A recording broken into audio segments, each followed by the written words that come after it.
Hi, I'm Keith Lieberthal, and this is One Step Ahead. I'm joined by Jim Cramer.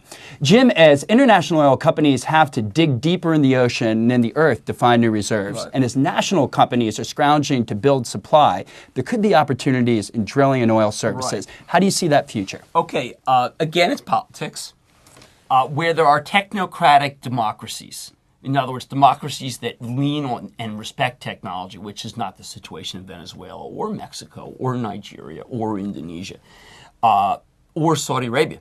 You're getting a remarkable amount of drilling. If you go listen to the Transocean Call, symbol rig, perhaps the most progressive company in the world when it comes to drilling. If you go listen to the Global Santa Fe, which is the second most progressive, they will tell you the future is India. They have poured a gigantic amount of resources to go to India because India has said, look, we are going to be like Brazil. We're going to be, Brazil also being a very visionary country from the when they decided to take a 10% decline in GDP to fix this problem. It's a very gutsy thing. We would never do that. They were able to do it, by the way, by buying off the oligarchs. There were 5 very wealthy Brazilian companies that were sugarcane companies. Fortunately, sugarcane better than corn. So they bought them off in order to be able to forestall a revolution by the capitalist right. And Brazil then became the technological leader. India right now is saying to Global Santa Fe and to Transocean, we want all your rigs. We don't care whether we have to spend $500,000 day rates. We don't want any rigs anywhere else other than India. Now the pushback is that Rig is such a good company, so Global Santa Fe, they're saying, listen, we're getting the same feedback from the Chinese. The Chinese, who are also, again, technocrats, but not Democrats, but they're technocrats, and the Indians are the only 2 companies that really understand this. You would think that the Russians would. It's particularly because they've already gotten so rich and looted these companies so successfully they don't need any more money. They can then put some profits toward drilling. But again, because of the example with Shell and Sakhalin, which was just a total rip-up of the contract, Transocean and Global Santa Fe would rather drill for people who drill for countries that honor contracts, which are India and China. And as you look forward, I know you're very keen on Global Santa Fe. What sort of Global Santa Fe is a company that, by the way, has expressed to me, enough is enough. Just buy us. We're worth, in year 2, you can get a payback. That optimistic. Management there, because the contracts are so dwarf the size of the company. Management there is saying that just because what they're really trying to do is say, look, you as a shareholder will be rewarded if you buy our company, and I totally agree. Now, there are a lot of companies out there in this space. What characteristics are you going to be looking for going forward to be in a position to take advantage when it comes around for Nigeria, for Saudi Arabia, for Venezuela, when they need that help? Who's going to be there for them and why? I think that it will be Schlumberger. Schlumberger is an American company that masters a French company. If you speak with David Lazar, who is the incompetent CEO of Halliburton, what he would tell you is, incompetent because the stock's at 52-week low and the drillers are 52-week high, he would tell you is that Schlumberger goes in there and says, listen, Bush is an idiot. He's horrible. The Republican-dominated United States is just a disgrace. And they say, okay, we'll hire you. Smart.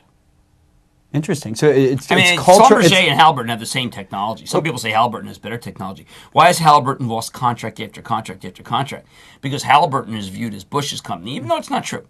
And Schlumberger is viewed as the political neutral company. So Interesting. You don't let the Americans in when you let in Schlumberger. So when you look inside, you're not looking for a real competitive advantage in technology management. This is who can handle the politics. Right. What do you watch going forward to see who's handling it better? What should the viewers out there be paying attention to when they read stories in the business section on that front page? Well, you want to see whether Halliburton follows through with the idea that it's going to be headquartered in Dubai. You want to see major. You don't want to see any Americans running our drilling companies. You would like to see if there could be a sophisticated member of a different religion from the white Anglo-Saxon Protestants that runs these companies, with the exception of Neighbors. That would be a real step forward. In other words, we need to see a person of color or a person of a different religion run one of these companies. Interesting. Patriotic investing requires a little bit of diversity. Well, frankly, let's be honest. What the heck are these companies still being dominated by Texans? How can that be in 2000? The parochial nature of the drilling companies is shocking to me. Well, it's interesting, Jim. We've looked at these three sectors. Remember, by the way, I'm not trying to discriminate. I'm just saying that when you're at Goldman Sachs, we used to have at Goldman white Americans trying to get contracts in Europe, and we're failing horribly. And so then there was a recognition, listen, let's go to INSEAD, let's go to great French institutions, let's hire people who are from those countries because we're losing business. Our companies our drilling companies don't see it that way. They don't understand the parochial nature that they have. And I think, again, by the way, I side with the country, the nationalism countries. I side with them because they want people in their country to rise up within these organizations. And these are just we always talk about glass wall when it comes to women. How about glass wall when it comes to religion? How about glass wall when it comes to nationality?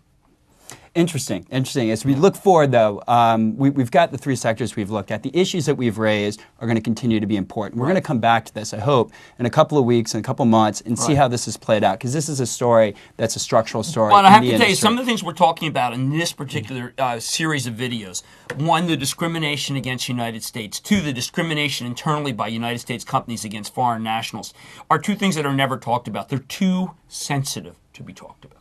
They are, but we talk about them here. Yes, we do. We'll be back next time on One Step Ahead. Thank you for joining us.